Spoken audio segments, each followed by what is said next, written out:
Hello everyone, this is Sabir Khan. आज थोड़ा एक टाइट के बारे में डिस्कशन करेंगे। आज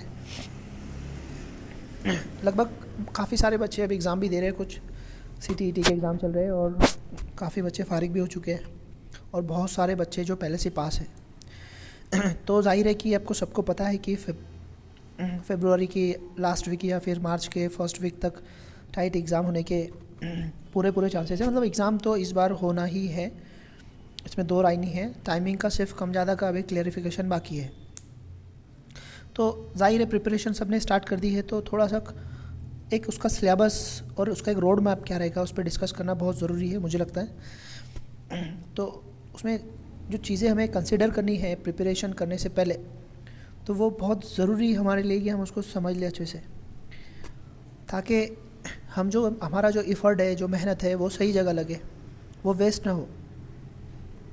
तो अल्टीमेटली मैं आपके साथ पेपर डिस्कशन, सिलेबस डिस्कशन ही करने वाला हूँ यहाँ पर, और कुछ प्रीवियस पेपर का एनालिसिस देखेंगे हम लोग, जिससे हमको थोड़ा क्लियर कट आइडिया आएगी कि हमको करना क्या है। ठीक है, तो आपने स्टार्ट करने से पहले, किसी भी कॉम्पिटिटिव एग्ज़ाम को स्टार्ट करने से पहले सबसे इम्पोर्टेंट हो जाता है आपका सिलेबस। आपका सिलेबस फंडामेंटल होता है किसी भी एग्ज़ाम लो, ये तो फंडामेंटल है सबके लिए, तो आपको देखना है।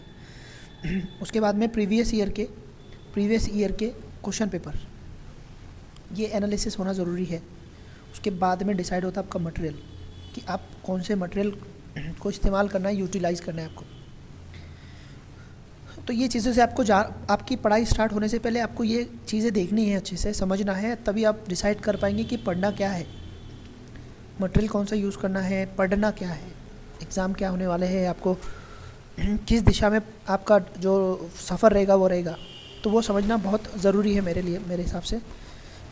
अब जब टाइट के एग्ज़ाम की बात करें और सिलेबस की बात करें, तो अभी तो सिलेबस ऐसा क्लियरली कोई प्रिस्क्राइब सिलेबस है नहीं। 2017 में जो एग्ज़ाम हुए थे, तो उस समय एक सिलेबस डिक्लेयर कर दिया गया था, बताया गया था आपको। तो वही सिलेबस हमारे पास है। ठीक है, वही उसके अकॉर्डिंग ही हमको आगे पढ़ाई स्टार्ट करनी है, इसमें दो राय नहीं है। ठीक है, तो सिलेबस, अब ये जो सिलेबस है ये पूरी तरह से पूरा डिफ़ाइन है, पूरी तरह से ऐसा नहीं है। ये बहुत ही, उसको वेग बोलेंगे या फिर बहुत एक ब्रॉड लेवल पे दिया गया है, डिटेल उसको बताया नहीं गया है कि क्या करना है। नीचे हम डिस्कस करेंगे कि क्या है। तो ठीक है, तो क्या है, ये PDF जो है आप ये जो नीचे देख रहे हैं मराठी में, वही सिलेबस की कॉपी है। तो अभी आपको समझेगा कि इसमें क्या दिया है और क्या नहीं दिया है, तो हम इसको समझेंगे। उसके बाद में अब प्रीवियस ईयर के क्वेश्चन पेपर, तो प्रीवियस ईयर के क्वेश्चन पेपर जो है, तो 27 क्वेश्चन पेपर है हमारे पास में लगभग। अब ये सिलेबस था और ये प्रीवियस ईयर के क्वेश्चन पेपर, तो इसको कंडक्ट करने वाली जो बॉडी थी जिसने ये एग्ज़ाम कंडक्ट किए लास्ट टाइम, वो था परीक्षा पोर्टल, महापरीक्षा पोर्टल था ना, महापरीक्षा पोर्टल। तो ये महापरीक्षा पोर्टल ने एग्ज़ाम कंडक्ट कराए थे। तो इसकी क्वेश्चन फ्रेम करने वाली एक टीम होगी, कमेटी होगी, उसमें डिफरेंट तरह के एक्सपर्ट होंगे, उन्होंने ये बनाए होंगे। तो उससे हमको समझ में आएगा कि मतलब ये प्रीवियस ईयर के क्वेश्चन पेपर हमको समझ में आएंगे। अब जो ये महापरीक्षा पोर्टल थी, तो ये इसका करप्शन के बहुत सारे मिसमैनेजमेंट और करप्शन के बहुत सारे केसेस आए, तो बाद में गवर्नमेंट ने इसको बंद कर दी, इसको खारिज कर दी। तो अभी एग्ज़ाम कंडक्ट करने के लिए ये नहीं है। तो फिर आने वाले एग्ज़ाम कौन लेगा? तो आने वाले एग्ज़ाम आपका ले सकता है एक तो परीक्षा परिषद, या फिर वो किसी कंपनी को और दे दे, महापरीक्षा पोर्टल की तरह किसी और IT कंपनी को दे दे कॉन्ट्रैक्ट, कि आप एग्ज़ाम कंडक्ट करा के दो। और अभी के जो हालात है उसके हिसाब से मुझे लगता है परीक्षा परिषद ही एग्ज़ाम लेंगी। तो आपका जो सिलेबस रहेगा ये आपके पास है, उसके बाद में परीक्षा परिषद एग्ज़ाम लेंगी। तो वो कैसा लेंगी, और ये प्रीवियस ईयर के जो क्वेश्चन पेपर है, तो ये क्या है, तो ये हमको समझना पड़ेगा। तो मतलब मेरा कहने का यही मतलब है कि आप पूरी तरह 100% रिलाय हो सकते कि प्रीवियस ईयर के क्वेश्चन पेपर पे, मुझे नहीं लगता कि 100% रिलाय होना चाहिए। हाँ, इसको छोड़ भी नहीं सकते हम लोग, ये हमारे लिए एक बहुत बड़ा टूल रहेगा हमारा रोड मैप बताने के लिए। बट आपको इसका अप्रोच, सिलेबस तो यही रहेगा और क्वेश्चन पेपर भी यही, इसी पे पूछे जाएंगे, सवाल भी इसी पे पूछे जाएंगे। बट महापरीक्षा परिषद का जो, महापरीक्षा पोर्टल का जो अप्रोच था, तरीका था वो और अगर परीक्षा परिषद ने एग्ज़ाम ली तो इसमें फ़र्क आ सकता, तो ये हमको समझना पड़ेगा। क्योंकि हर एग्ज़ाम कंडक्ट करने वाले एक बॉडी होती है, जैसे यूपीएससी है ना, तो उसका अपना एक अप्रोच है सवाल पूछने का। एमपीएससी है, उसका एक अपना तरीका है ना। उसमें एसएससी हो गया, उनका उसका एक अपना तरीका है ना। बैंकिंग एग्ज़ाम का एक अपना तरीका है। तो जो भी एक बॉडी रहती है एग्ज़ाम कंडक्ट करने वाली, उसका अपना तरीका आ जाता है, उसमें दिखाई, उसकी छाप, उसमें परछाई दिखाई पड़ती है। तो जो परीक्षा पोर्टल ने जिस तरह लिए, तो ज़रूरी नहीं है कि महापरीक्षा परिषद उसी तरह एग्ज़ाम ले। सिलेबस तो रहेगा उसी पे, सिलेबस तो वही रहेगा आपका, बट सेम वैसे वही पैटर्न में लेंगे ऐसा बोल नहीं सकते हम लोग, थोड़ा नेचर बदल सकता है उसका। तो हमको ये ध्यान रखना बहुत ज़रूरी है जब हम प्रिपरेशन स्टार्ट करने जा रहे हैं तब, ठीक है। तो ये तो एनालिसिस करना आपके लिए ज़रूरी है previous year question paper, but उसमें जो अप्रोच दिखेगा उसको आपको महापरीक्षा पोर्टल का दिखेगा। अब आने वाली जो बॉडी रहेंगी वो अलग हो सकती है। परीक्षा परिषद होने के चांसेस ज़्यादा है कि परीक्षा परिषद ही एग्ज़ाम कंडक्ट कर ले, या फिर किसी और को दे तो वो भी अलग रहेंगी, महापरीक्षा पोर्टल की तरह रहेंगी, ऐसा नहीं है। और अगर परीक्षा परिषद ने अगर एग्ज़ाम कंडक्ट करी तो समझ लेना महाटीटी का परछाई आपको दिखाई पड़ेंगे उसमें। तो ये चीज़ें आप ध्यान में रखिए, और आपका जो सिलेबस, जो पढ़ने का तरीका रहेगा, उसके हिसाब से आपको डिसाइड करना पड़ेगा मटेरियल, ठीक है। उसके बाद में आपको फिर सिलेबस हो गया, प्रीवियस ईयर के क्वेश्चन पेपर मालूम हो गए। उसके बाद में एग्ज़ाम कंडक्ट करने वाली कौन सी बॉडी आएंगी, जो लेने वाली बॉडी कौन सी रहेंगी, उसका नेचर क्या है, वो भी आपको ध्यान रखना पड़ेगा। इतनी चीज़ें आपको कंसीडर करके लेके चलना पड़ेगी। अगर आपको मटेरियल डिसाइड करना है, मतलब आपको क्या पढ़ना है ये डिसाइड करना है, तो आपको ये सब चीज़ें ध्यान रखना पड़ेगी। तो अभी फिक्स नहीं है ना कि क्या मतलब क्या कौन सी बॉडी लेने वाली है, परीक्षा परिषद लेंगी या कोई और एग्ज़ाम कंडक्ट करने के लिए अपॉइंटमेंट की जाएंगी, ये तो अभी फिक्स होना बाकी है। बहुत जल्दी हमें समझ में आएगा ये, जल्दी से जैसे ही महाटीटी का रिज़ल्ट लगता है वैसा आएगा। तो अभी हमारे पास ये दो चीज़ें हैं, तो ये दो चीज़ें डिसाइड करते करते हम लोग को हमारा दायरा थोड़ा बड़ा करना पड़ेगा, ताकि उसमें छोटे मोटे चेंजेस होए तो वो ऑटोमेटिक बैठ जाए, उसके अकॉर्डिंग आपको मटेरियल डिसाइड करना पड़ेगा, ठीक है। तो पहले सिलेबस देखते हैं। देखिए सिलेबस जो है तो ये है आपके सामने। इसमें एलिजिबिलिटी की बात की गई, तो इसमें मेन चीज़ ये है कि जो ये वाले कि मिनिमम 18 साल चाहिए आप, है ना। आपको आप बोलेंगे सर 18 साल के सब बच्चे दे सकते हैं, नहीं, जो जिसने कोई टीचर से रिलेटेड कोर्स किया है, डीएड या बीएड जैसा, और उसके साथ साथ उसने क्या किया है, टीईटी या सीटीईटी पास किया है, वो लोग कोई भी चलेगा। सीटीईटी भी चलेंगी एक, या फिर महाटीटी चलेंगी, कोई दोनों में से एक चल जाएगा, ठीक है। तो मिनिमम 18 एज चाहिए, और वो जो क्राइटेरिया है एलिजिबिलिटी का वो चाहिए उसमें, ठीक है। किसी बच्चे को अगर इससे रिलेटेड कुछ क्वेश्चंस है तो कमेंट में बताइए मुझे, मैं उस मतलब कुछ टेक्निकल चीज़ से रिलेटेड प्रॉब्लम हुई तो मुझे बता देना, अभी मैं उसका कोशिश करूँगा कि आपको रिजॉल्व करूँ, तो कमेंट करके बताइए। अब ज़्यादा से ज़्यादा ओपन वालों के लिए कितनी है, 38 ईयर है, मतलब आपके 38 ईयर होल्ड होना चाहिए। आप ज़्यादा से ज़्यादा, उससे ज़्यादा रहेंगे तो आप एलिजिबल नहीं होंगे उसमें। बट अभी कोरोना की वजह से शायद रिलैक्सेशन का एक गवर्नमेंट ने सर्कुलेशन निकाला है कि एक साल का रिलैक्सेशन देंगे अभी, है ना, क्योंकि कोरोना की वजह से थोड़ी प्रॉब्लम आ गई, तो ये एक बढ़ सकता है। वो कंफर्म मैंने अभी पढ़ा नहीं है तो मैं बता नहीं सकता आपको, पर कुछ ऐसा सुना है मैंने, तो बता रहा हूँ। और जो रिजर्व कैटेगरी के उनकी 43 उसकी एज लिमिट रहेगी। ओपन वालों के लिए 38, और जो कैटेगरी में आते हैं उनके लिए 43 आएंगी। तो ये चीज़ आपको याद रखनी है। अब ये जो आपका सिलेबस है तो वो कुछ इस तरह है। देखो यहाँ पर दो कैटेगरी की गई है इसने। एक है आपकी अभियोग्यता और एक है बुद्धिमत्ता। तो आपकी जो टी है ना, टीचर, और उसके आगे आता आपका टी है ना, ए और आई और फिर टी, तो ये आपका टाइट है। तो ये टीचर हो गया, और ये एप्टीट्यूड। तो आप एप्टीट्यूड मतलब आपकी अभियोग्यता क्या चाहिए, तो इसको आपके टीचर की कॉम्पिटेंसी से आप देख सकते हैं कि टीचर में जो कॉम्पिटेंसी होनी चाहिए एज अ टीचर, वो सारी चीज़ें आएंगी उसमें। और ये आपका इंटेलिजेंट रहेगा, आपका बुद्धिमत्ता, कि आप कितने होशियार हैं, है ना। तो ये दो कैटेगरी में आपका पूरा सिलेबस डिफाइन है। आपका एप्टीट्यूड मतलब अभियोग्यता, और बुद्धिमत्ता मतलब आपका इंटेलिजेंस। तो ये दो चीज़ें हैं। तो अभियोग्यता जो है तो उसमें आपको कितना है, 100 मतलब टोटल कितने क्वेश्चन आने वाले हैं, 200 क्वेश्चन आने वाले हैं, 200 क्वेश्चन रहेंगे पूरे। तो 200 क्वेश्चन में से आपको 120 क्वेश्चन कहाँ पे रहेंगे, आपके एप्टीट्यूड पे रहेंगे ना, अभियोग्यता पे। वो क्या है वो नीचे डिस्कस करेंगे। और 80 क्वेश्चन कहाँ पे रहेंगे, आपकी बुद्धिमत्ता पे, इंटेलिजेंस पे रहेंगे आपके। उसमें इंटेलिजेंस और आपका लॉजिकल रीजनिंग आएगा आपका। तो रीजनिंग वगैरह पे आएंगे ये सारे सवाल। इसको देखते हैं नीचे क्या है। अब ये सब बातें वही जो हमने ऊपर पढ़ी है वही बातें हैं कि कैसा कैसा आएंगे उसमें। अब अभियोग्यता में जो मतलब आपका एप्टीट्यूड टेस्ट है ना, एप्टीट्यूड, इसको हम लोग थोड़ा सा दूर करते हैं ताकि आपको ये नीचे की भी दिख सके ऐसा, है ना, एक साथ आप देख सकते हैं इसको। तो ये यहाँ तक इतना थोड़ा और बड़ा कर देंगे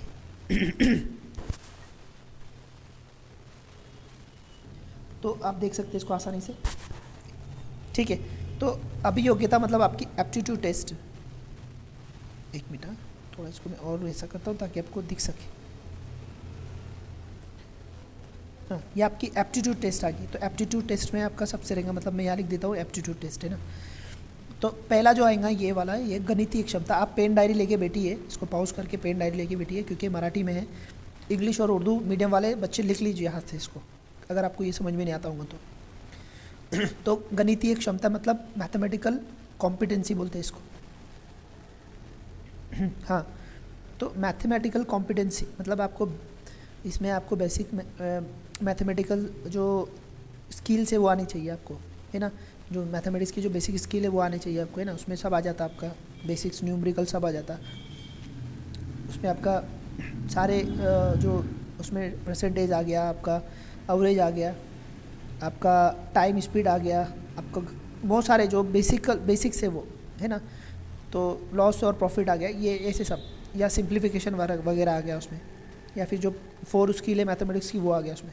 तो मतलब बेसिक्स मैथमेटिक्स रहेगा। उसके बाद में आपको वहाँ पे तर्क क्षमता, है ना। तर्क मतलब रीजनिंग, तर्क क्षमता मतलब आपका ये तर्क रीजनिंग की तरह है, तर्क करना मतलब रीजनिंग की तरह है। तो ये नीचे भी एक रीजनिंग दिखेंगे आपको इसमें इंटेलिजेंस में, और ये भी समझेंगे। तो फ़र्क है इसमें, क्योंकि वो यहाँ पर आपको किस तरह के सवाल पूछता है कि स्टेटमेंट और कंक्लूजन की तरह के सवाल पूछता है, ठीक है। तो और उसके बाद में आएगा आपका सेकंड, वेग और अचूकता मतलब कि स्पीड और एक्यूरेसी आएगा इसमें, स्पीड और एक्यूरेसी। इसको अपन नीचे डिस्कस करेंगे जब हम लोग क्वेश्चन पेपर एनालिसिस करेंगे तब। तो मतलब ये कुल मिला के ये तीनों पॉइंट क्या बोलते हैं, आपको बेसिक्स मैथमेटिक्स आना चाहिए, बेसिक्स मैथमेटिक्स आना चाहिए आपको, ये 3 पॉइंट का कहना है। उसके बाद में ये अंग्रेजी भाषा क्षमता मतलब इंग्लिश लैंग्वेज कॉम्पिटेंसी, मतलब आपको बेसिक्स इंग्लिश लैंग्वेज की स्किल्स आनी चाहिए सबका। वो स्किल किस बात है, आपकी वहाँ पर ग्रामर है और वोकेबलरी है। यहाँ पर कुछ बताया नहीं है कि क्या किस बारे में बात कर रहा है। ये स्किल मतलब 4 स्किल की बात कर रहा है या कुछ और बात कर रहा है, तो यहाँ पर डिफाइन नहीं किया इसने। बट प्रीवियस ईयर के क्वेश्चन पेपर में देखिए तो 2 चीज़ें निकल के आती इसमें से, एक तो आपका ग्रामर आता और एक आपका वोकेब आता। यहाँ पर सेम मराठी का है, यहाँ पे भी मराठी में वैसे ही है, मराठी का व्याकरण है और उसकी शब्दार्थ है उसके। तो ये इंग्लिश की तरह ही सेम है यहाँ पर, ठीक है।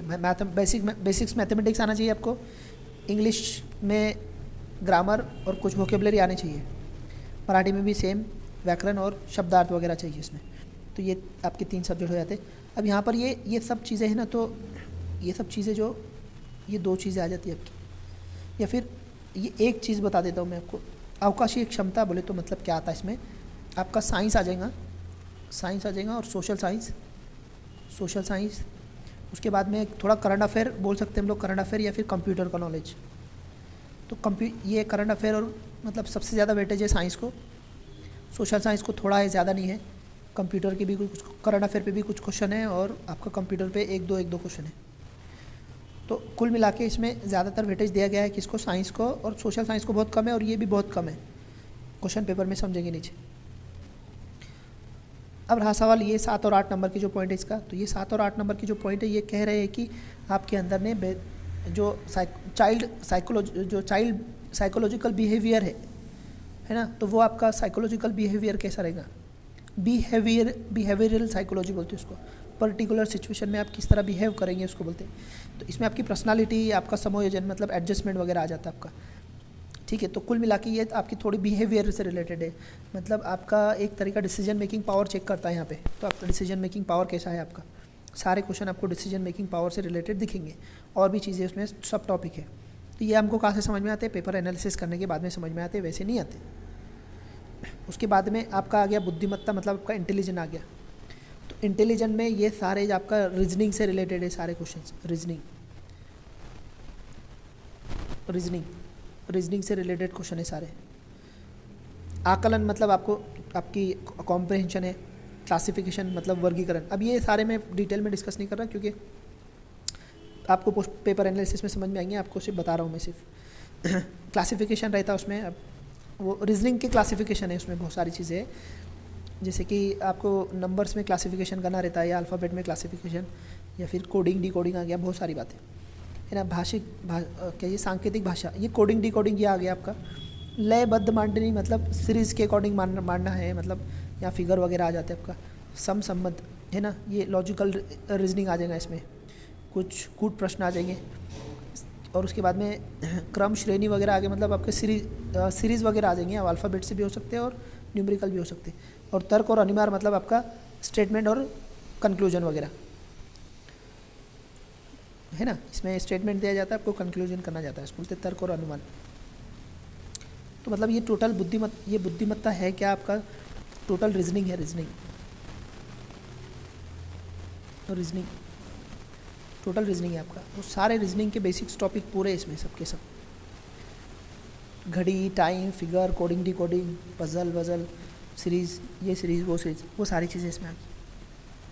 तो आपकी पूरा रीजनिंग के क्वेश्चन इसमें मिल जाएंगे आपको, है ना। कोई भी बेसिक किताब लो आपको मिल जाएगा इसमें से सारा का सारा डाटा, ठीक है। अब इसके लिए पढ़ना क्या बोलता हो, तो ये कुछ सजेशन है, बट ये सजेशन कितने सही है मुझे नहीं पता, मतलब पता है मुझे, मैं बताता हूँ आपको। अब गणितीय, तार्किक और वेग अचूकता घटक, अब ये कुछ है ना, गणितीय क्षमता जो हमने देखी ना उधर, मैथमेटिकल बेसिक्स, मैथमेटिकल कॉम्पिटेंसी आना चाहिए, जैसे अभियोग्यता में देखे हमने, है ना, एप्टीट्यूड में देखे गणित बेसिक्स मैथमेटिक्स आना चाहिए, वो वाला। तो ये क्या कह रहा है कि आपको 5 से 8, 5वीं और 8वीं की स्कॉलरशिप की किताबों से मिल जाएगा ये सब चीज़ें, बट ऐसा पूरा नहीं है कि इसमें से पूरा मिलता है, ऐसा नहीं है। 20% तक है इसमें दिया हुआ, बाकी कहाँ से ले रहा है पता नहीं, या बट पता बोले तो कोई भी जनरल कॉम्पिटिटिव एग्जामिनेशन की कोई भी बुक पढ़ेंगे ना, तो आपको ये मैथमेटिकल जो बेसिक्स मैथमेटिक्स है वो आपको पता चल जाने वाला है। और रीजनिंग के लिए भी कोई भी बुक ले लो तो आपका काम हो जाता है। एक्चुअली मैथमेटिक्स और रीजनिंग के लिए प्रॉब्लम नहीं, बहुत सारी बुक अवेलेबल है। हाँ, बट इसमें अब यहाँ पर ये जो दिया गया है, यहाँ पे एग्जांपल ये पंडित राणे है ना, मोकलीकर, ये इतने ये बुक है ना मराठी मीडियम के हैं, तो ये उर्दू और इंग्लिश मीडियम के लिए काम में आएंगे नहीं इतने। ये कोकिला प्रकाशन की बहुत अच्छी बुक है, बट ये काम में आने वाली नहीं मराठी में। आपके लिए सिर्फ आर एस अग्रवाल की बुक आने वाली है काम में, क्योंकि आर एस अग्रवाल की जो बुक है ना वो आपको इंग्लिश में मिल जाएगी। उर्दू वालों के लिए तो मुश्किल है, क्या करना है तो उर्दू में, तो उर्दू वालों के लिए क्या करना है वो तो एक पहली है मेरे हिसाब से अभी कि इसके लिए कौन सी बुक होना चाहिए। आपको मैडम बनाएंगे, मैडम भी इस पर लेक्चर बनाने वाले हैं अपने क्लास के, तो वो आपको बता देंगे कि कौन सी अच्छी बुक है इसके लिए, ठीक है। तो आर एस अग्रवाल अच्छा ऑप्शन है, इंग्लिश में है बट समझ में आता, कोई दिक्कत नहीं। अब मराठी व्याकरण, मतलब मराठी व्याकरण और इंग्लिश के लिए क्या है, तो ये मराठी व्याकरण के लिए बाड़ा साहेब शिंदे की पुस्तक अच्छा है, दोनों के लिए भी, मराठी के लिए और इंग्लिश के लिए, दोनों के लिए अच्छा है। हाँ, बट बहुत अच्छा ऐसा नहीं है, क्योंकि कुछ मतलब अब इसमें से कवर हो जाएगा आपका, दोनों बुक कवर है, तो अपन बहुत बड़ा है ये बहुत बड़े बड़े बुक है, इसमें से पूरा पढ़ना है कि कितना पढ़ना है ये आपको एनालिसिस से समझना पड़ेगा, क्योंकि ये बहुत बड़े बड़े बुक है, इतना पढ़ना नहीं है हमको, तो फिर क्यों टाइम वेस्ट करने का, वहाँ सिलेक्टिव चीज़ें चाहिए हमें, ठीक है। तो ये थोड़ा सा एक रहेगा। हाँ, जो अपनी क्लास के बच्चे हैं उनको फिक्र करने की ज़रूरत नहीं, क्योंकि अपनी क्लास के नोट्स परफेक्ट होते हैं, आपको पता ही है, जो क्लास के स्टूडेंट उन्हें पता ही है कि अपने नोट्स कैसे होते हैं, तो नोट्स आपको मिलेंगे अपनी क्लास की ओर से, तो आपको ये सब झमेले में पढ़ने की ज़रूरत नहीं। बाकी स्टूडेंट हैं उनके लिए काम में आएंगी सब बातें। उसके बाद में अवकाशीय क्षमता, और ये इसके लिए देखो ये सब बातें ना, ये यहाँ पर ये है कि आपको यहाँ पे ये देखो अजित कुमार लिखित पब्लिकेशन शिक्षक अभियोग्यता मार्गदर्शन सूरज उत्तम रही, तो ये किताब मराठी में है, ये मुझे नहीं पता, मैंने देखी नहीं है, तो अच्छी किताब बता रहे, देख के लेना, पेपर एनालिसिस करने का उसका कंटेक्स्ट चेक कर लेना, क्वेश्चन चेक करके लेना। देखो आपका मटेरियल सेलेक्ट करना बहुत ज़रूरी है, अगर आप गलत मटेरियल पढ़ते बैठेंगे ना तो आपका टाइम वेस्ट हो जाएगा, और आप सही जगहों पे अपना टाइम वेस्ट नहीं करेंगे और आपके एफर्ट वेस्ट जाएंगे, टाइम भी जाएगा, सब मतलब सब नुकसान होगा। इसलिए मटेरियल बहुत ज़रूरी है सही सिलेक्ट करना, तो अच्छे से पहले एक बार, क्योंकि आप किताबों में जब घुसते हैं ना तो आपका बहुत कीमती टाइम देते हैं आप उसमें, और फिर वो टाइम आप अपनी एनर्जी, आपका मेहनत सब वेस्ट जाने के चांसेस बहुत अच्छे हैं। इसलिए आपका मटेरियल बहुत अच्छा होना बहुत ज़रूरी है कि आप किस सोर्स से आप ये सब चीज़ें देख रहे हैं, ठीक है। तो अब ये इसके लिए ये अब ये पूरा ये क्या इसमें क्या है, अवकाशीय क्षमता में क्या है आपको मैं बताता हूँ। साइंस है, ये छोड़ दो, ये छोड़ दो, ये मैं ये इसकी बात बता रहा, ये सब छोड़ दो, ये इसके बारे में बाद में डिस्कस करते हैं आप। ये वाली चीज़ की बातें बता रहा हूँ मैं। तो इसमें आपका साइंस आएगा, साइंस में वो तीनों साइंस के सब्जेक्ट आ जाते हैं। उसके बाद में आपका सोशल साइंस पे कुछ क्वेश्चन है, करंट अफेयर और कंप्यूटर, ऐसे इतनी चीज़ें कवर कर रहा है। इसके लिए साइंस के लिए मैं बोल रहा हूँ आपको कि साइंस, बेसिक साइंस 7वीं 8वीं 7 8 9 क्लास की साइंस में से कवर हो जाता है पूरा। अच्छे क्वेश्चन आते हैं, 20 के करीब क्वेश्चन है उसमें साइंस में, तो वहाँ से 20 क्वेश्चन कवर हो जाते हैं आपके स्टेट बोर्ड की किताबों में से। हाँ, वहाँ से मिल जाएगा आपको मटेरियल। सोशल साइंस भी मिल जाएगा, पर सोशल साइंस इतना कम है और किधर से भी पूछ रहा है, तो छोटा सा मटेरियल चाहिए उसके लिए, बट वो उतना सिलेक्टिव मटेरियल देगा कौन इतना एनालिसिस करके, वो क्वेश्चन है, क्वेश्चन मार्क्स है। क्योंकि इतना डिटेल तो पढ़ नहीं सकते या फिर उसको छोड़ भी नहीं सकते, क्योंकि इजी क्वेश्चन है, आसान अगर देखेंगे तो ऊपर के क्वेश्चन है, ज्योग्राफी में ज़्यादा से ज़्यादा इजी क्वेश्चन है। तो वो उसके लिए सिलेक्टेड मटेरियल निकालना बोले तो कोई किताब इतना छोटा सा मटेरियल आपको निकाल के देने वाली नहीं है, तो आपको खुद नोट्स निकालना पड़ेंगे, पेपर एनालिसिस करना पड़ेगा उसको। अगेन अपनी क्लास के बच्चों को कोई टेंशन नहीं, उनको मैं मुझे मालूम है क्या पूछ रहा है, मैं आपको सब पढ़ा सकता हूँ, बेफिक्र रहिए। ठीक है, अब आई बात आपकी ये व्यक्तिमत्व की ना, यहाँ पे समायोजन और व्यक्तिमत्व, ये आपका ना, ये आपकी साइकोलॉजी है जो आपने वहाँ पढ़े, कहाँ पे सीटेट में पढ़े, वो साइकोलॉजी पूरी आ जाती है, यूटिलिटी होती है यहाँ पे। थोड़ा पैटर्न चेंज आएगा आपको, थोड़ी बड़ी लेवल का आपको सिचुएशन रहेंगी, मतलब ये आपके लिए, बच्चों के लिए। आपने सीटीटी में जो पढ़े वो बच्चों के अकॉर्डिंग देखे, बट ये यहाँ एक टीचर के अकॉर्डिंग है सब। यहाँ पे टीचर सेंटर में है, वहाँ पर स्टूडेंट सेंटर में था, ये याद रखिए। आपको खुद सिचुएशन में डाइवर्स सिचुएशन के एग्जांपल देता है और आप में उसमें किस तरह का बिहेव करेंगे वो आपको बताना है वहाँ पर। तो इसके लिए जो नोट्स रहेंगे वो आपका सीटेट के रहेंगे, सीटेट में से खैर उसमें से भी एनालिसिस करके निकालना पड़ेगा अच्छे से, या फिर कोई बुक होगी मार्केट में तो देख लेना आप लोगों ने, जो इससे रिलेटेड कोई अच्छी बुक का कोई अंदाज़ा नहीं है। अपनी क्लास वाले बच्चों को कोई टेंशन लेने की ज़रूरत नहीं। बुद्धिमत्ता के बारे में कोई भी किताब ले लो आप, किसकी भी किताब ले लो, बेसिक्स उसमें आ जाता है सब, मैथमेटिक्स, ये रीजनिंग की कोई भी ले लो।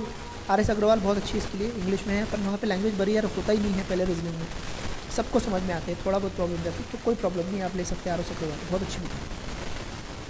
बाकी ये सब करने की जरूरत है फिर नहीं करने की जरूरत है। ये मराठी मीडियम के जो बच्चे हैं वो, हाँ वो देख सकते हैं इसको, थोड़ा एनालिसिस करके कोई भी बेसिक्स किताब ले सकते हैं आप, मैथमेटिक्स के लिए और रीजनिंग के लिए कोई भी ले सकते हैं, वो उसी में से आने वाला है, कोई अलग नहीं आने वाला है। तो मैथमेटिक्स और रीजनिंग के लिए परेशान होने की ज़रूरत नहीं है, परेशानी दूसरे सब्जेक्ट की, ठीक है। अब ये कुछ और सजेशन है आपकी की यूनिवर्सिटी स्कॉलर्स की बुक की, सब बात, ठीक है। तो आप देख सकते हैं इसको ऐसा। ये हो गया आपका सिलेबस। इसके बाद में हम थोड़ा क्वेश्चन पेपर पर जाते हैं। ये क्वेश्चन पेपर है, अब 27 सेट हुए थे तो हमने कुछ 3 सेट एनालिसिस किए हैं, 3 सेट में एनालिसिस हमने किया है। तो मैं आपको थोड़ा बताने की कोशिश करता ये 3 सेट है क्या। तो ये 3 सेट देखो, 3 सेट में हमें 3 क्वेश्चन पेपर में पूरा बाइफर्केशन किया उसका, तो मैं आपको एक एक चीज़ समझा देता है ना। तो ये पहला, इसमें मैथमेटिक्स के लिए कितने क्वेश्चन है, 36 क्वेश्चन है पहले सेट में, सेट नंबर 27 से 28 है यहाँ। तो पहले सेट में क्या है, 36 क्वेश्चन है मैथमेटिक्स में, दूसरे सेट में 31 है और तीसरे सेट में 30 है, ऐसे है।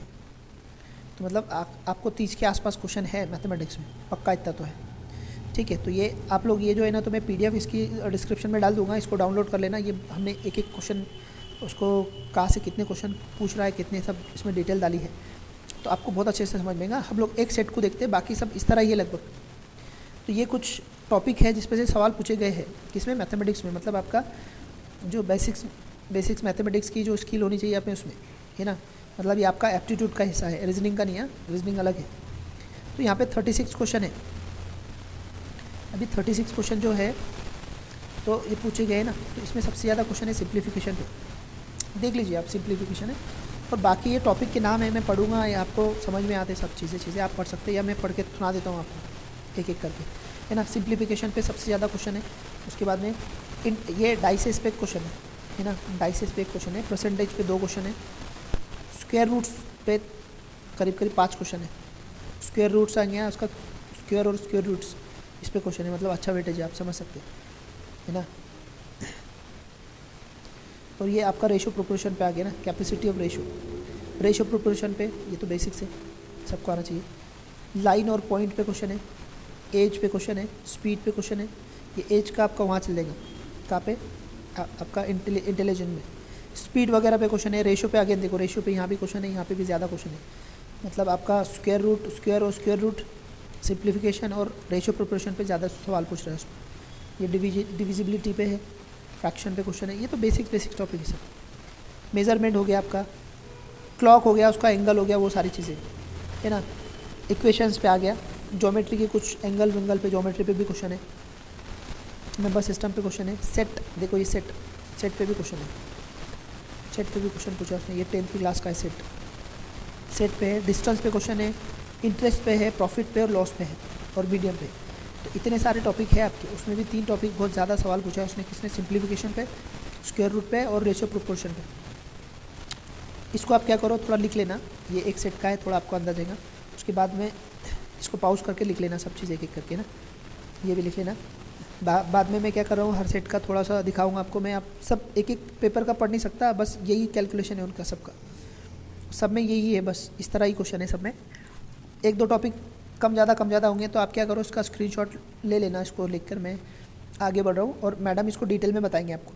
तो ये दूसरे सेट में कितने मैथमेटिक्स पे कौन से किस टॉपिक पे और कैसे पूछा है वो दिया है यहाँ पे, आप थोड़ा नोट कर लो उसको, ठीक है। तो स्क्रीनशॉट भी ले सकते हैं आसाम से, या मैं डिस्क्रिप्शन में ये PDF डाल दूँगा।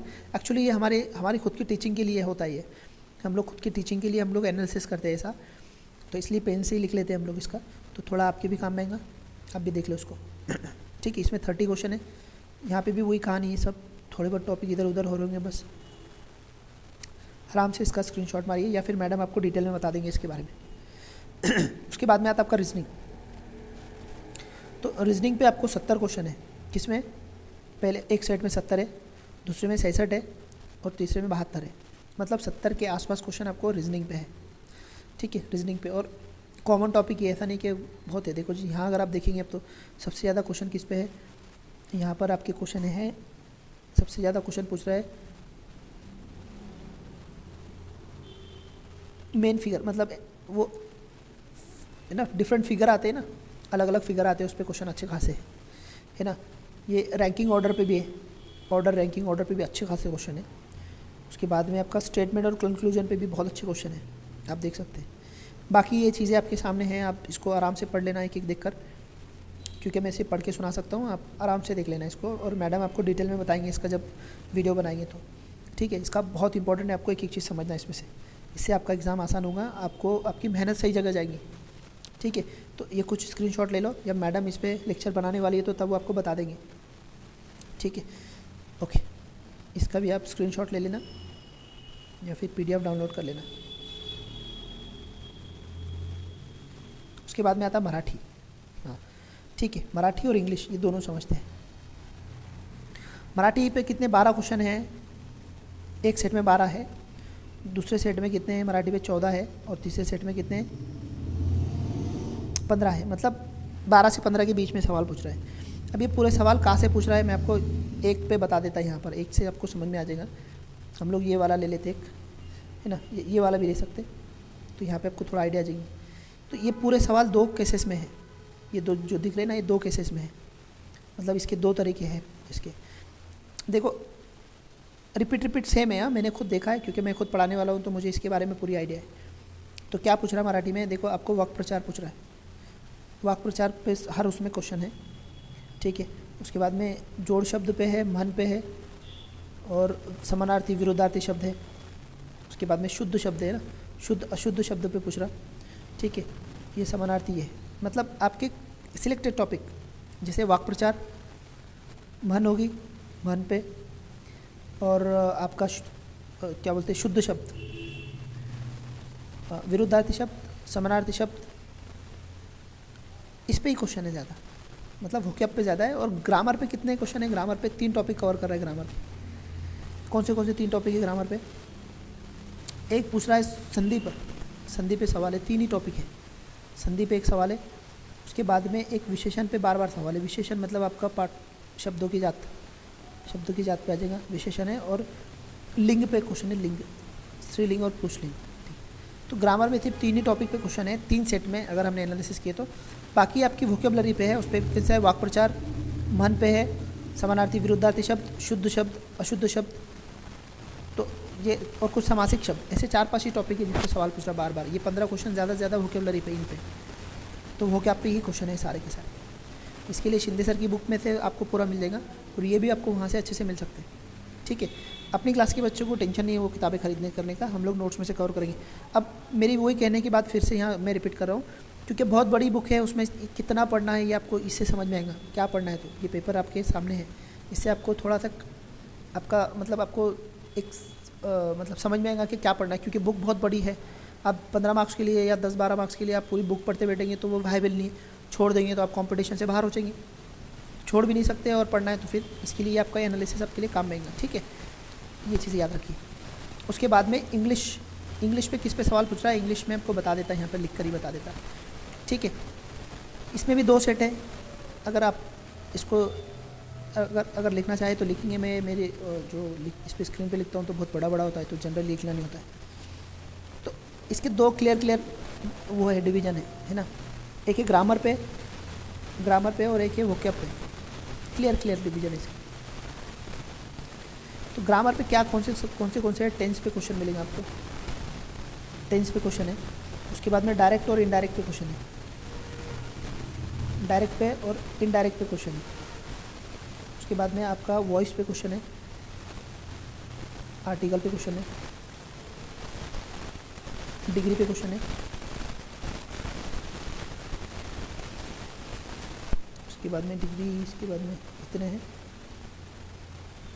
डिग्री हो गया, डायरेक्ट इनडायरेक्ट, वॉइस, आर्टिकल और कंजक्शन, और आपका एडजेक्टिव, इतने पे ग्रामर पे क्वेश्चन है, इतने टॉपिक पे। और वोकैबुलरी में वही आपका पहला सिनोनिम्स आएगा, उसके बाद में एंटीनोम्स, उसके बाद में स्पेलिंग, वन वर्ड सब्स्टिट्यूशन, उसके बाद में प्रीफिक्स सफिक्स पे क्वेश्चन है, प्रीफिक्स सफिक्स पे क्वेश्चन है, प्रीफिक्स सफिक्स हो गया। उसके बाद में क्वेश्चन है आइडम्स पे है, फ्रेज पे है, आइडम फ्रेज पे बहुत क्वेश्चन है, आइडम और फ्रेज और प्रोवर्ब, यहाँ पे प्रोवर्ब आप लिख लो उसमें नोट्स पे, तो प्रोवर्ब पे क्वेश्चन है। तो इतने टॉपिक्स पे क्वेश्चन पूछ रहा है वोकैब में। मैं 3 सेट की बात कर रहा हूँ, जितने मैंने देखे उतने। तो इतने टेंस के टॉपिक है और इतने वोकैबुलरी है। प्रोवर्ब्स और आइडम्स पे क्वेश्चन ज़्यादा है, फ्रेजेस पे क्वेश्चन ज़्यादा है, प्रीफिक्स सफिक्स पे डेली है, कभी नहीं भी है। वन वर्ड सब्स्टिट्यूशन पे क्वेश्चन कंपलसरी है, सिनोनिम एंड एंटोनिम्स पे कंपलसरी क्वेश्चन है, स्पेलिंग पे भी है। तो इतने ब्रॉडली इतने टॉपिक्स पे सवाल पूछ रहा है आपको। अब ये कहाँ से सोर्स क्या है इसका, अगर आप सोर्स पे जाएंगे तो वहाँ पे लिखा है कि स्कॉलरशिप की बुक में, पर स्कॉलरशिप की बुक में है नहीं। हाँ, ये ग्रामर आपको कहीं से भी मिल जाएगा ये वाला हिस्सा, बट ये वाला हिस्सा आपको वहाँ से नहीं डेरिव कर रहा है। तो कहाँ से पूछ रहा है, तो कुछ आता पता नहीं है इसका कहाँ से पढ़ रहा है। तो आप कोई भी कॉम्पिटिटिव एग्जामिनेशन की कोई भी बुक ले सकते हो, उसमें से मिल जाएगा आपको इसका डाटा। ठीक है, तो ये सब इंग्लिश का हो गया। ठीक है, उसके बाद में इंग्लिश के बाद में अब इंग्लिश पे क्वेश्चन कितने हैं, 20 के करीब क्वेश्चन है। मराठी पे कितने हैं, 12 से 15 के बीच क्वेश्चन है। 15 से 20 इंग्लिश पे क्वेश्चन है और 12 से 15 क्वेश्चन किस पे है, मराठी पे है। ठीक है, हर उसमें सेम पैटर्न है। उसके बाद में आता है आपका, ये मराठी हो गया। उसके बाद में आता है आपका इंग्लिश पे 19 से 20 क्वेश्चन आते है ना, 20 के दरमियान क्वेश्चन है, किस पे 19, 18, 19, 20, 15 से 20 अच्छे खासे क्वेश्चन है। साइंस पे, सॉरी साइंस नहीं, ये साइंस यहाँ है। हाँ, तो साइंस पे कितने क्वेश्चन है, 20 के करीब है, 15 से 20 के बीच में क्वेश्चन है इस पर। अब साइंस पे क्वेश्चन किस पे है, तो बेसिक केमिस्ट्री है पूरी, 1-2 टॉपिक है केमिस्ट्री के। पीरियडिक टेबल है, मेटल नॉन मेटल है, और ये है आपका एसिड और बेस। ये 2 ही टॉपिक है, इस पर ही सारे क्वेश्चन आ जाते हैं, और ज़्यादा पूछ रहा नहीं इस पर, 2 टॉपिक। उसके बाद में फिजिक्स के बेसिक्स, फिजिक्स के लाइट हो गया, फोर्स हो गया। उसके बाद में साउंड हो गया, लाइट, फोर्स, साउंड, मैग्नेटिज्म वगैरह ये हो गया। और बेसिक्स फेनोमेना है, physical phenomena, basics physical phenomena है जो जिस पे सवाल पूछता है उसमें। तो हम लोग एक सेट में 16 क्वेश्चन पूछा है, दूसरे सेट में 15 क्वेश्चन पूछा है, तीसरे सेट में 19 क्वेश्चन पूछा है। तो मतलब 15 से 20 के बीच में साइंस का वेटेज जा रहा है वहाँ पे। तो हम लोग एक कोई पेपर देखेंगे जिसमें हमको टॉपिक समझ में आएंगे ना, तो हम लोग ये वाला देख लेते हैं जिसमें ज़्यादा क्वेश्चन पूछा है, 19 साइंस में। तो एटॉमिक एनर्जी पे पूछा है सवाल, है ना, एसिड पे पूछा है। एटॉमिक एनर्जी मतलब सोर्स ऑफ एनर्जी पूछा, एटॉमिक एसिड पे पूछा है। एटमॉस्फेयर के बारे में ना, फिजिकल फेनोमेना, मैंने आपको पहले कहा, इस पे सवाल है। बीमारियाँ, डिसीज़, बायोलॉजी, बीमारियाँ किसकी वजह से होती है वो पूछ रहा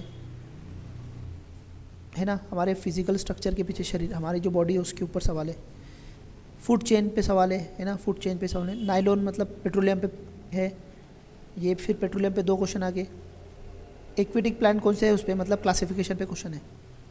उसके बाद में सॉइल पे क्वेश्चन है। ह्यूमन बॉडी पे तो हमने देख ही लिए, ह्यूमन बॉडी पे क्वेश्चन है। इंसेक्टिवेरस प्लांट्स के बारे में है, विटामिन से, लाइट है, साउंड है, ब्लड है, मतलब आपके बेसिक्स बायोलॉजी और बेसिक केमिस्ट्री और बेसिक्स फिजिक्स पे पूरे क्वेश्चन है। बेसिक सब पढ़ना है आपको 15 से 20 मार्क्स के लिए, आप छोड़ नहीं सकते इसको। सिंपल है, सिंपल क्वेश्चन है, बहुत मुश्किल नहीं है, पर पढ़ना तो पड़ेगी ना। तो इसके लिए उतना सिलेक्टेड मटेरियल चाहिए आपके पास में, और जो आपको मिलना चाहिए। तो ये एक चीज़ है, ठीक है। उसके बाद में सोशल साइंस पे आते हैं। तो सोशल साइंस पे ये बड़ा पंगा है हमारे लिए। हम बाकी सारी चीज़ें का मटेरियल जमा कर सकते, पढ़ सकते, सब कर सकते, बट सोशल साइंस का प्रेडिक्शन कैसा करना हमने, सोशल साइंस कैसा पढ़ना। सोशल साइंस पढ़ना है तो आपको क्या करना पड़ेगा, आप 3 कैटेगरी, 10 क्वेश्चन है, 10-12, देखो इसमें कितने 10 क्वेश्चन है, दूसरे में भी 10 क्वेश्चन है, और तीसरे में 8 ही क्वेश्चन है। अब इसमें सब में ज़्यादा देखेंगे तो आपको ज्योग्राफी पे क्वेश्चन है। देखो यहाँ पर ज्योग्राफी पे 5 क्वेश्चन है, ठीक है। हिस्ट्री पे 2 है और सिविक पे 3 है। यहाँ पर देखो 8 क्वेश्चन है, सिविक पे 1 ही क्वेश्चन है और इधर भी 1 ही, दोनों पे 1-1 क्वेश्चन है और इधर 8 क्वेश्चन है। यहाँ पे भी कितने हैं, ज्योग्राफी पे 5 क्वेश्चन है, हिस्ट्री पे 1 है और सिविक पे 2 क्वेश्चन है। तो मतलब ज्योग्राफी पे क्वेश्चन है, सिविक और हिस्ट्री पे क्वेश्चन ही नहीं है। तो ज्योग्राफी हम पढ़ सकते हैं। अब ज्योग्राफी पे देखेंगे हम लोग, मतलब अब तो हमको ज्योग्राफी कंसिडर करना पड़ेगा, और बाकी सिविक्स वो तो जितना आपका जनरल नॉलेज है उसके बेस पे जाना, क्योंकि अब कैसा प्रिपरेशन करेंगे 1 मार्क्स के लिए, अब क्या पढ़ेंगे, अब कुछ भी पूछ रहा है, वो ऐसा भी नहीं है कि कुछ सिलेक्टेड पूछ रहा है। तो अब स्टेप ऑफ वॉल्स पे पूछा है ना, कैपिटल स्पेन पे पूछा, मतलब मैं ज्योग्राफी की बात कर रहा हूँ।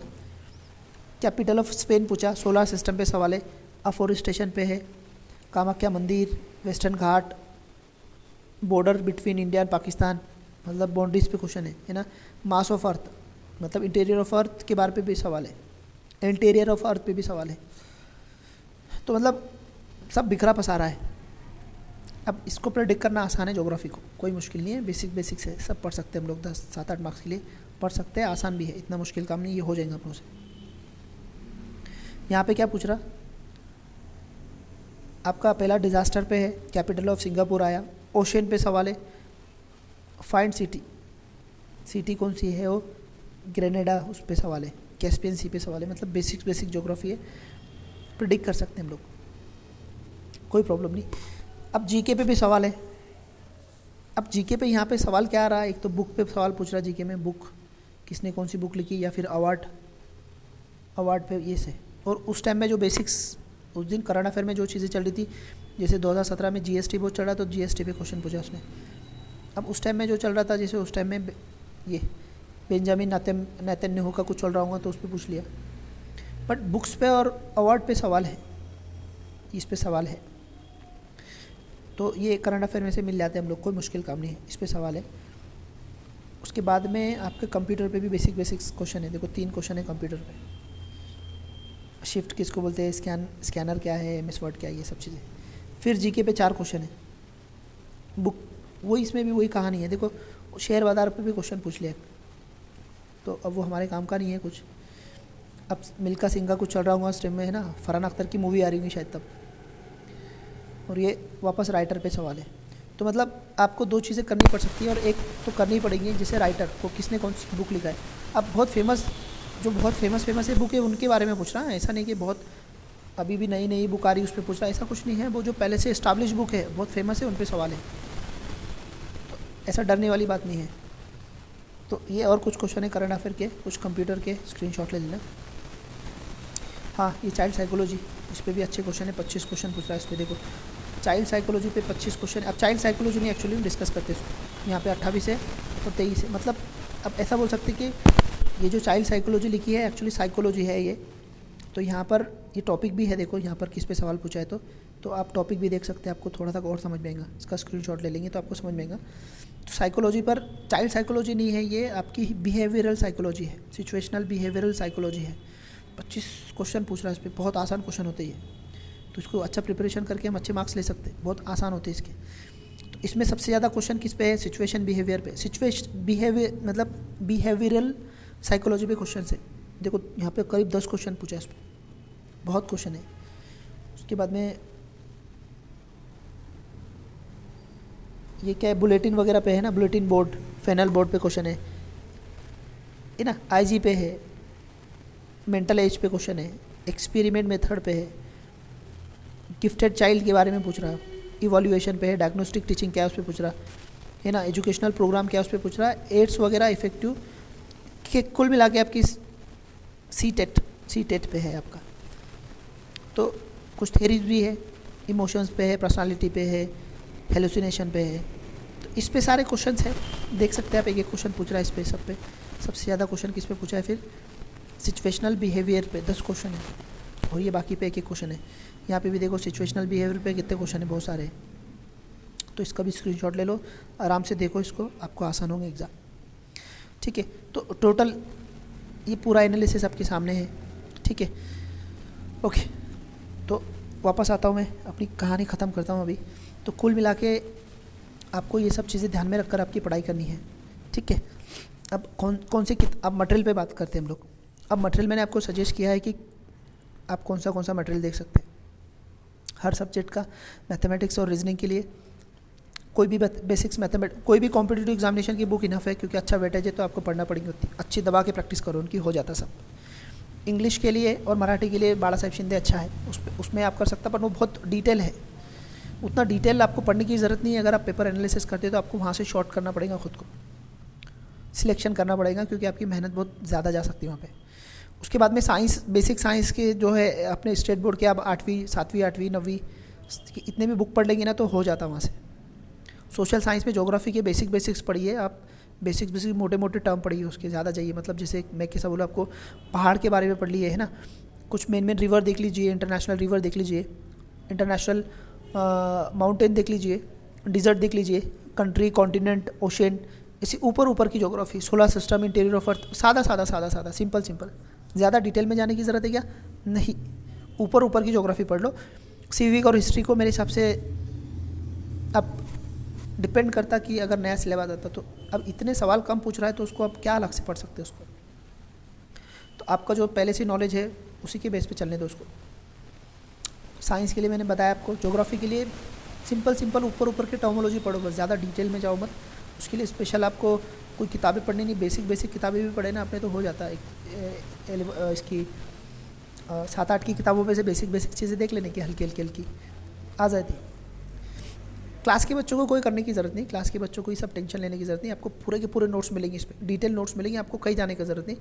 हमें मालूम है कि क्या पूछ रहा है वो, क्या कर रहा है, कौन सा मटेरियल कौन सी किताब से आता है, तो हम आपको सब देंगे, नोट्स सारे देंगे।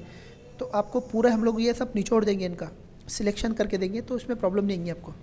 तो आपको मेहनत करने की ज़रूरत नहीं है। ठीक है, इस तरह। और आपका कौन सा रहा, साइंस हो गया, ज्योग्राफी बताया मैंने आपको, साइकोलॉजी आपको समझ में आ गया, वो पेडागोजी से रिलेटेड है, मैडम बताएंगे आपको, वो देख लेना एक बार, क्योंकि मेरा ये टीचर्स फील्ड में ये चीज़ों में वो नहीं है मेरा कि CDP वगैरह या साइकोलॉजी वगैरह, वो मेरा है सब्जेक्ट नहीं है, या मेरा एरिया भी नहीं है, दायरा भी नहीं है, तो मैं ज़्यादा आपको वहाँ सलाह दे भी नहीं सकता। बट आपका CTT से रिलेटेड सारा सिलेबस है वहाँ पे भी, और आसान है, उसको छोड़िए मत, स्कोरिंग है। कंप्यूटर के बेसिक है, हल्का फुल्का नज़र मार लेना। करंट अफेयर में बुक्स पढ़ने, करंट अफेयर में क्या है, अवार्ड और बुक, तो बुक्स भी बुक्स के नाम पूछ रहा ऑथर के, तो कौन से बुक्स के ऑथर के नाम पूछ रहा, जो स्टैब्लिश बुक है ना, मुंशी प्रेमचंद कौन सी है, पंडित जवाहरलाल नेहरू ने किसने लिखी, गांधी जी ने कौन सी बुक लिखी, तो ये जो स्टैब्लिश बुक है, वो जो नई आ रही हर साल, वो नहीं है। करंट अफेयर में हम जो पढ़ते ना, तो नए कौन सी बुक आई जो मार्केट में चल रही है, वो नहीं। स्टैब्लिश बुक के राइटर कौन है उसका पूछ रहा है वो, तो वो बहुत आसान है पढ़ना, कोई मुश्किल काम नहीं उसका। तो आपको वो करंट अफेयर की बुक से या इंटरनेट से निकालना पड़ेगा, क्लास के बच्चों को टेंशन लेने का काम नहीं है। तो ये सब था, सब एनालिसिस मैंने आपके सामने रखा। तो इस बेस पे आप क्या कीजिए, अपनी स्ट्रैटेजी बनाइए और उस तरह से लिहाज से पढ़ाई कीजिए। ज़्यादा से ज़्यादा प्रैक्टिस कीजिए, आप ज़्यादा से ज़्यादा प्रैक्टिस कीजिए पढ़ने की, मैथमेटिक्स और रीजनिंग की। 2005 साल के बाद एग्ज़ाम हो रहे हैं, आपकी लाइफ बन सकती है अच्छे से, ईमानदारी से, खुद से ईमानदार होकर कुछ दिन मेहनत कीजिए। बट अब मेहनत गधे जैसे मत कीजिए, घोड़े की तरह कीजिए, स्मार्ट काम कीजिए, प्रॉपर एनालिसिस के साथ जाइए। सिलेक्शन बहुत अच्छे से करिए आपकी चीज़ों का। सिलेक्शन चॉइसेस बहुत इंपॉर्टेंट करती लाइफ में। मैं बुक लिखने वाला हूँ चॉइसेस पे, द चॉइसेस मेरी नेक्स्ट बुक का नाम रहेगा, क्यों? क्योंकि वो मुझे मालूम है कितनी इम्पैक्ट करती लाइफ पर। आपकी चॉइसेस आपका पूरा सब इकोनॉमिकल, सोशल और आपका कल्चरल एस्पेक्ट सब तय कर लेती है आपकी चॉइसेस। तो वो हम लोग यहाँ विषय नहीं है, तो इसलिए आप सिलेक्शन अच्छा कीजिए। ठीक है, फिर नए वीडियो में मिलेंगे, तब तक के लिए इजाज़त चाहूँगा मैं आपको। अगर आपको कुछ भी सवाल है तो आप कमेंट कर में बताइए, कमेंट करके बताइए। मैं ज़्यादा पढ़ नहीं पाता, बट इस लेक्चर के मैं स्पेशली कमेंट पढ़ूंगा और आपको रिप्लाई देने की कोशिश करूँगा। तो आप फील फ्री होकर आप क्वेश्चन पूछ सकते हैं मुझे। ठीक है, इजाज़त चाहूँगा। हाँ, दूसरी बात, इसको शेयर कीजिए सबके साथ, बहुत ज़रूरी है आपको शेयर करना, आपके दोस्तों को भी पता चलने दीजिए, शेयर कीजिए। अच्छा ही फैलाइए तो उसका रिटर्न हमको अच्छा मिलता है, तो अच्छा ही फैलाइए।